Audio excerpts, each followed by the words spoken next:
माता की जय भवानी, जय भवानी।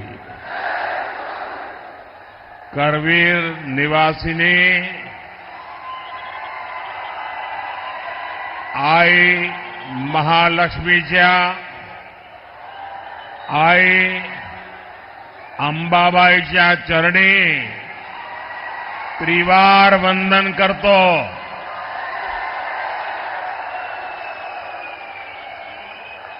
तमाम कोल्हापूरकरांना माझा नमस्कार।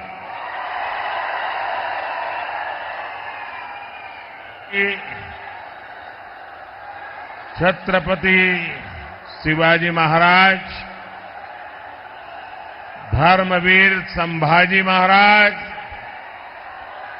और छत्रपति साहूजी महाराज के आदर्शों की धरती है। मैं इन सभी महापुरुषों के चरणों में प्रणाम करता हूं। साथियों, आप सब जानते हैं मैं काशी का सांसद हूं और आज करवीर काशी आया हूं। ये मेरा सौभाग्य है। साथियों, हमारे कोल्हापुर महाराष्ट्र का फुटबॉल हब कहा जाता है। फुटबॉल यहां के युवाओं में बहुत पॉपुलर है और आपको अगर फुटबॉल की भाषा में मैं बताऊं तो कल दूसरे चरण का मतदान पूरा होने के बाद बीजेपी और एनडीए 2-0 से आगे चल रहे हैं।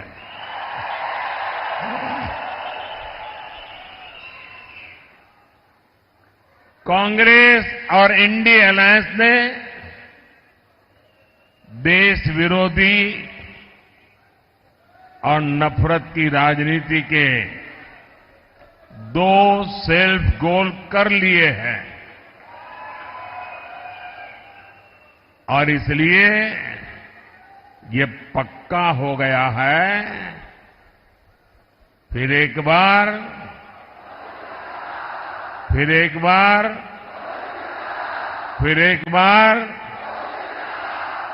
अच्छा, जरा एक और नारा बुलवाना चाहता हूं आज कोल्हापुर की धरती पर। आप बोलेंगे?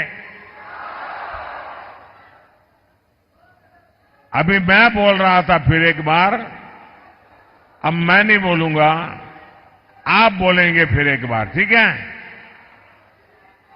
गरीबों की सरकार, गरीबों की सरकार, एससी, एसटी, ओबीसी की सरकार, विकास को समर्पित सरकार, युवा को अवसर देने वाली सरकार, महिलाओं को सुविधा देने वाली सरकार। शाबाश।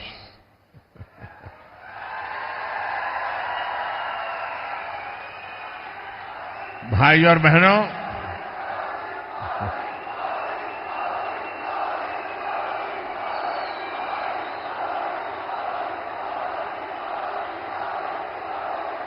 अब तीसरे चरण में बॉल कैरियर की जिम्मेदारी कोल्हापुर वासियों के पास आने वाली है। मुझे विश्वास है आप ऐसा गोल दागेंगे, ऐसा गोल दागेंगे कि आगे के सारे राउंड भी इंडिया अलायंस वाले चारों खाने चित रहेंगे।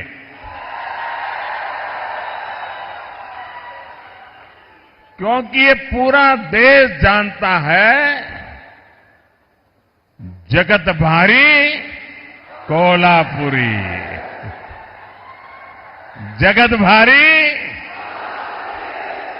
साथियों, चुनाव के पहले ही मैंने कहा था, ये चुनाव विकसित भारत के संकल्प का चुनाव है। लेकिन जैसे ही कांग्रेस पार्टी और उसके दोस्तों को ये एहसास हुआ कि वो विकास के ट्रैक रिकॉर्ड में एनडीए की बराबरी नहीं कर सकते, उन्होंने अपनी रणनीति बदल ली। इसलिए इंडिया अलायंस वालों ने खुलकर देश विरोधी एजेंडा और तुष्टीकरण के हथकंडों का इस्तेमाल करना शुरू कर दिया है। अब कांग्रेस का एजेंडा है कि वो सरकार में आने के बाद कश्मीर में आर्टिकल 370 वापस ले आएंगे। क्या आप ऐसा करने देंगे?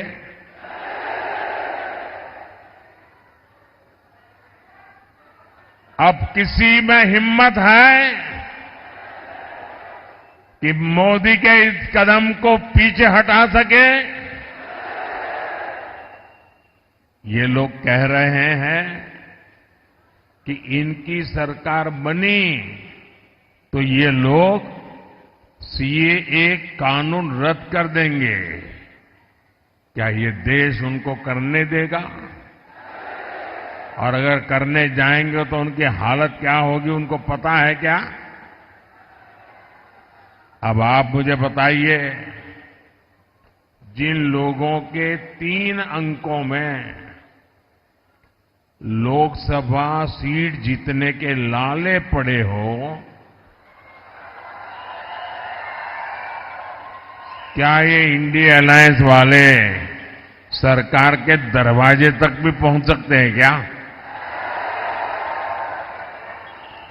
और उनका तो हाल ये है जी, वो ऐसी फॉर्मूला बना रहे हैं, 1 साल 1 पीएम, ये फॉर्मूला निकालने में लगे हैं। अगर 5 साल मौका मिले तो 5 प्रधानमंत्री। अब इनको इसकी आदत हो गई। कर्नाटका में भी अभी सरकार बनी, उनकी पार्टी, उनका विजय। फॉर्मूला क्या? 2.5 साल 1 मुख्यमंत्री, 2.5 साल के बाद जो डेप्यूटी सीएम है वो मुख्यमंत्री। ये खेल खेल रहे। इन्होंने छत्तीसगढ़ में फॉर्मूला बनाई थी, 2.5 साल 1 मुख्यमंत्री, दूसरे 2.5 साल दूसरा मुख्यमंत्री। उन्होंने राजस्थान में फॉर्मूला बनाई थी, 2.5 साल 1 मुख्यमंत्री, दूसरे 2.5 साल। और हुआ क्या? ये फॉर्मूला निकालने वाले लोग 5 साल में 5 प्रधानमंत्री देश पर थोपने के सपने देखने वालों को ये देश कभी भी सहन करने वाला नहीं है। और इसलिए ये लोग देश पर गुस्सा उतार रहे हैं। कर्नाटका और तमिलनाडु में कांग्रेस और इंडिया अलायंस के लोग क्या भाषण कर रहे हैं? दक्षिण भारत को तोड़कर अलग देश बनाने की मांग कर रहे हैं। आप मुझे बताइए, अहद पेशावर, अहद पेशावर तहत तंजावर, हिंदवी स्वराज्य।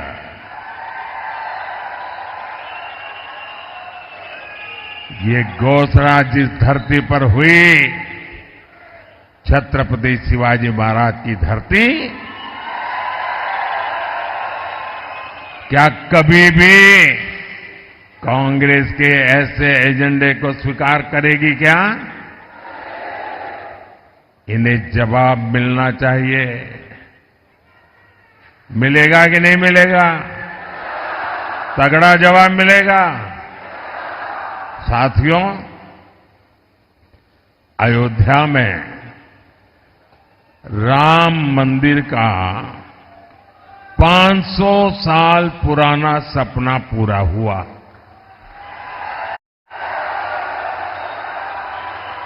दशकों तक राम मंदिर को बनने से रोकने वाली कांग्रेस ने उसका भी बहिष्कार किया। और ये कांग्रेस कितनी अधपतन में गई है। ये राम मंदिर के जो ट्रस्टी है ना, ये अच्छे लोग हैं, तो कांग्रेस के सारे पाप माफ कर दिए और घर जाकर के निमंत्रण दिया कि नहीं भाई चलो जो हो गया आओ। उन्होंने उस निमंत्रण को ठुकरा दिया। क्या कोई कभी प्रभु राम के दरबार में जाने का निमंत्रण ठुकरा सकता है क्या? ऐसे लोगों पे भरोसा कर सकते हैं क्या? अरे कांग्रेस वाले जरा आईने में चेहरा देखो।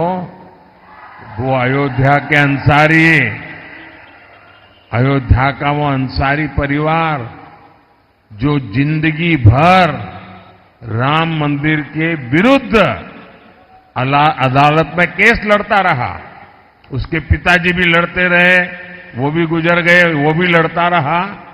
लेकिन जब न्यायालय ने कहा कि भाई ये राम मंदिर है, तो वो अंसारी खुद प्रभु राम के प्राण प्रतिष्ठा के कार्यक्रम में आकर के वहां मौजूद रहे। जिंदगी भर लड़ाई लड़ी, लेकिन फिर राम के शरण आए और ये राम का निमंत्रण ठुकरा दिया। जो राम को ठुकराएगा उसको आप क्या करोगे? आप क्या करोगे? आप क्या करोगे? जो डीएमके पार्टी, वो उनकी खासम खास वो कह रही है सनातन को गालियां देने पर अब उतारू है। कहती है ये सनातन तो डेंगू है, मलेरिया है।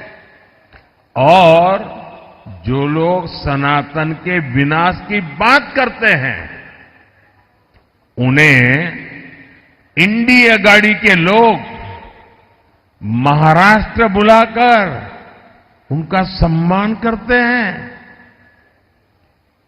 ये दृश्य देख करके मुझे तो सोचता हूं बाला साहब के पर कितनी बीती होगी, बाला साहब ठाकरे के मन पर कितनी चोट पहुंची होगी।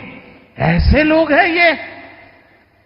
इतना ही नहीं, इंडी अगाड़ी वोट बैंक की राजनीति में इतना गिर गया है कि शिवाजी महाराज की धरती पर ये औरंगजेब को मानने वालों से जाकर के मिल गए हैं। नकली शिवसेना इन सब एजेंडों में इन लोगों के साथ कंधे से कंधा मिलाकर चल रही है। आज बाला साहब ठाकरे होते तो इनकी ये हरकतें बहुत दुखी करती, और आज भी उनकी आत्मा जहां भी होगी सबसे ज्यादा दुखी उनके इन कारनामों से होती होगी। साथियों, तुष्टीकरण और वोट बैंक की राजनीति करने वालों की नजर अब लोगों की कमाई और दलित पिछड़ों के आरक्षण पर पहुंच गई है।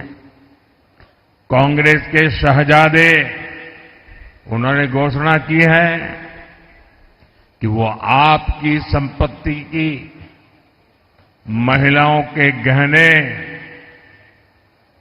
और सोने चांदी की जांच करवाएंगे।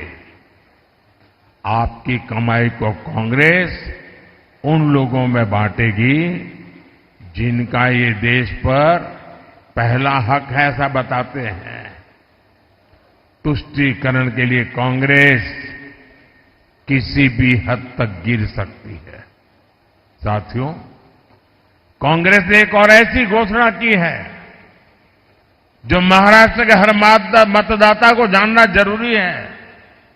कांग्रेस ने ऐलान किया है कि आप जीवन भर जो कमाएंगे, अपने बच्चों के लिए जो कुछ भी जोड़ते रहेंगे, वो पूरा का पूरा आपके संतानों को नहीं मिलेगा। आज आपके पास गाड़ी है तो आप अपने बेटे को दे सकते हैं, घर है दे सकते हैं, खेत हैं दे सकते हैं। ये कांग्रेस के शाहजादे फॉर्मूला लाए हैं। आपके न रहने के बाद आपकी पैतृक कमाई में से आधा हिस्सा कांग्रेस इनहेरिटेंस टैक्स लगाकर वसूल करना चाहती है। क्या आप अपनी मेहनत करके जो कमाई की है, पाई पाई बचाई है बच्चों के लिए, क्या उससे आप लूटने देंगे क्या? ये कांग्रेस की सरकार जो सपने देखती है उसको पूरा होने देंगे क्या? साथियों, महाराष्ट्र बाबा साहब आंबेडकर, छत्रपति साहू जी महाराज, ज्योतिबा फुले की धरती है। महाराष्ट्र की ये धरती सामाजिक न्याय का प्रतीक है, लेकिन कांग्रेस और इंडिया अघाड़ी ने सामाजिक न्याय की हत्या करने की भी ठान ली है। हमेशा बाबा साहब का अपमान करने वाली कांग्रेस अब दलितों, पिछड़ों के आरक्षण पर डाका डालने की तैयारी में है। कांग्रेस महाराष्ट्र समेत पूरे देश में आरक्षण का अपना कर्नाटका मॉडल लागू करना चाहती है। और ये कर्नाटका मॉडल क्या है? इस देश के दलितों ने, आदिवासियों ने, पिछड़ों ने, एससी, एसटी, ओबीसी सबने समझने जैसा है जी। बड़ा भयंकर है मॉडल। कर्नाटका में कांग्रेस सरकार ने ओबीसी कोटे में जो 27% आरक्षण है, वो मुसलमानों को देने के लिए उन्होंने क्या किया? रातों रात एक कागज पे थप्पा मार करके सभी मुसलमानों को ओबीसी बना दिया, रातों रात। और इसके कारण वो ओबीसी का जो कोटा था उसके हकदार बन गए, और जो ओबीसी को मिलता था वो पूरा का पूरा उन्होंने लूट लिया। भाइयों, अब ये फॉर्मूला ये पूरे देश में लागू करना चाहते हैं। आप करने देंगे क्या? करने देंगे क्या? 2012 में इंडी गठबंधन की सरकार ने ये कोशिश की थी, तब ये सफल नहीं हो पाए थे। इसलिए अब कांग्रेस संविधान बदलकर दलित, पिछड़ों का आरक्षण धर्म के नाम पर बांटना चाहती है। ओबीसी के आरक्षण पर यह डाका क्या कभी कोई बर्दाश्त कर सकता है क्या? आप बर्दाश्त कर सकते हैं क्या? आप स्वीकार कर सकते हैं क्या?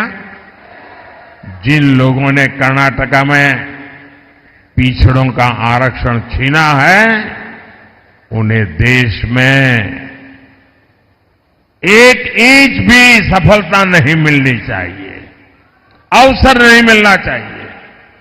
साथियों, कांग्रेस और इंडिया अघाड़ी का एक ही एजेंडा है, सरकार बनाओ, नोट कमाओ।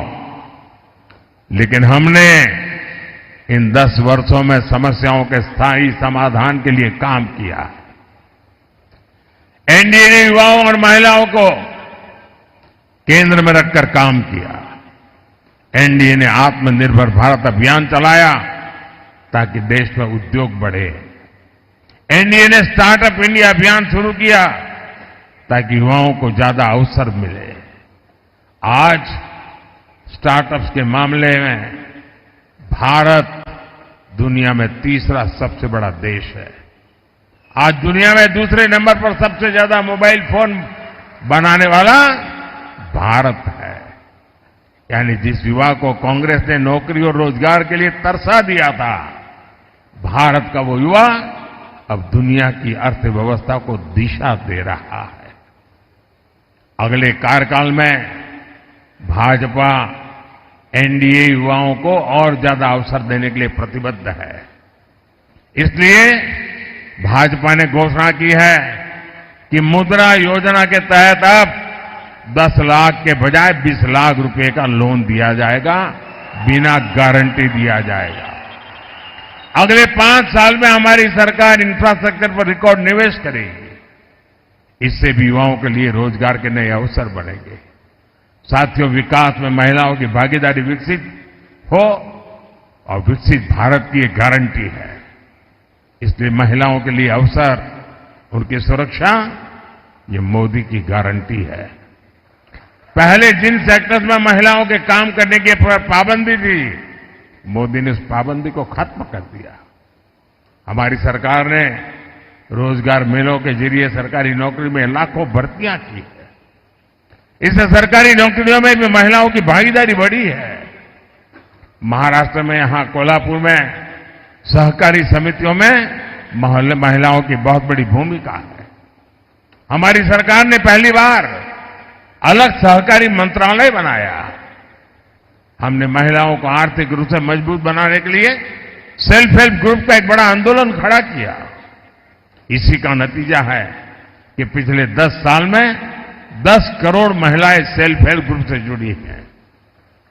यहां महाराष्ट्र में भी पिछले 10 वर्षों में सेल्फ हेल्प ग्रुप से जुड़ी महिलाओं को हजारों करोड़ रुपए की मदद दी गई है। अब हमारी सरकार सेल्फ हेल्प ग्रुप की 3 करोड़ महिलाओं को लखपति दीदी बनाने का संकल्प लेके काम कर रही है। साथियों, आज यही नारी शक्ति जब मोदी का सुरक्षा कवच बनकर खड़ी है, तो कांग्रेस वालों की जरा तकलीफ ज्यादा ही बढ़ जाती है। और आप भूलिएगा नहीं, वीरांगना ताराबाई के देश में कांग्रेस के युवराज शक्ति का विनाश करने की बातें करते हैं। साथियों, कोल्हापुर विकास और विरासत की संभावनाओं से भरा क्षेत्र है, लेकिन इंडी अगाड़ी की सरकारों ने इस क्षेत्र की इतनी उपेक्षा की। आज केंद्र की एनडीए सरकार और मुख्यमंत्री एकनाथ शिंदे जी, देवेंद्र फडणवीस और भाई अजीत पवार की सरकार कोल्हापुर के विकास के लिए दिन रात काम कर रहे हैं। मुंबई बेंगलुरु हाईवे के विस्तार का काम तेजी से चल रहा है। शक्तिपीठ एक्सप्रेसवे के जरिए महाराष्ट्र का एक बड़ा हिस्सा आधुनिक कनेक्टिविटी से जुड़ने जा रहा है। हमने कोल्हापुर और क्षेत्र के नई ट्रेनें दी है और भविष्य में यहां वंदे भारत ट्रेनें भी चलेगी। हमने कोल्हापुर वैभववाड़ी रेलवे लाइन को मंजूरी दी है, जिससे कोंकण क्षेत्र की कनेक्टिविटी और बढ़ेगी। कोल्हापुर एयरपोर्ट के लोकार्पण का सौभाग्य भी मुझे ही मिला है। भाई और बहनों, इस क्षेत्र में अंबाबाई शक्तिपीठ का आशीर्वाद प्राप्त है।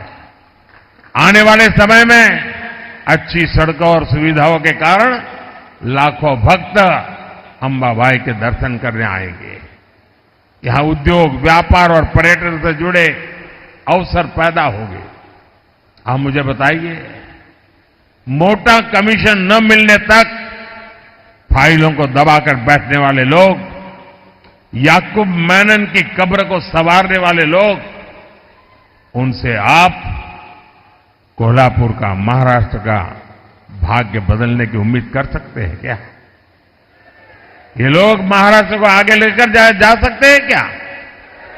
साथियों, 7 मई को महाराष्ट्र और देश का भविष्य तय करने के लिए एक बड़ा अवसर आ रहा है।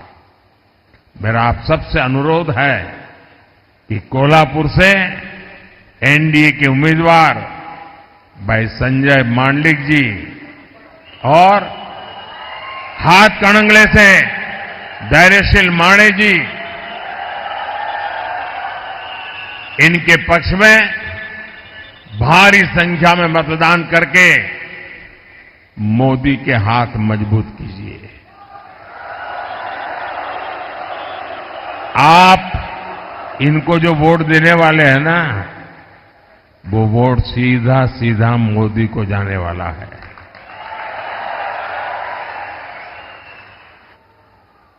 लेकिन गर्मी बहुत है, कहीं कहीं शादियां भी है, फिर भी मतदान ज्यादा होगा ना। आप घर घर जाएंगे, मतदाताओं को जगाएंगे, आप पोलिंग बूथ जीतेंगे, मतदान के पुराने सारे रिकॉर्ड तोड़ेंगे, पक्का? अच्छा, मेरा एक काम करेंगे, ये मेरा पर्सनल काम है, करेंगे? जरा हाथ ऊपर करके बताइए, करेंगे? करेंगे? मेरा एक काम करना,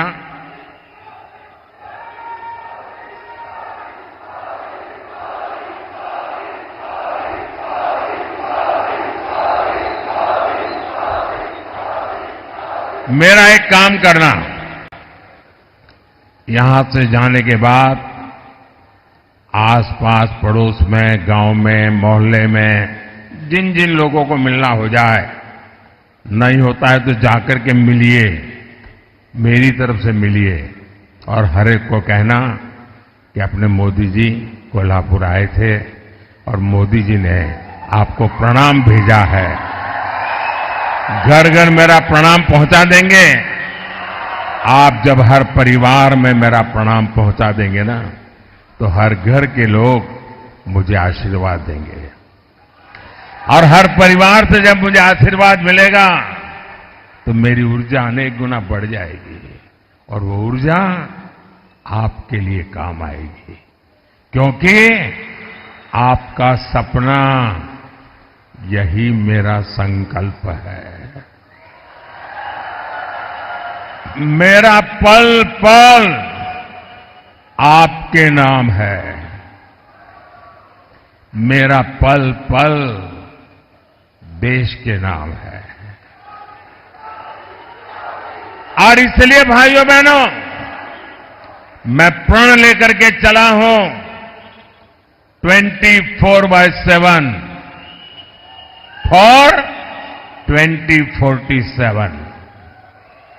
ये प्रण लेकर के निकला हूं, आपके लिए निकला हूं, और इसलिए मुझे पल पल आपके आशीर्वाद की जरूरत है। मेरे साथ बोलिए, भारत माता की, भारत माता की, भारत माता की।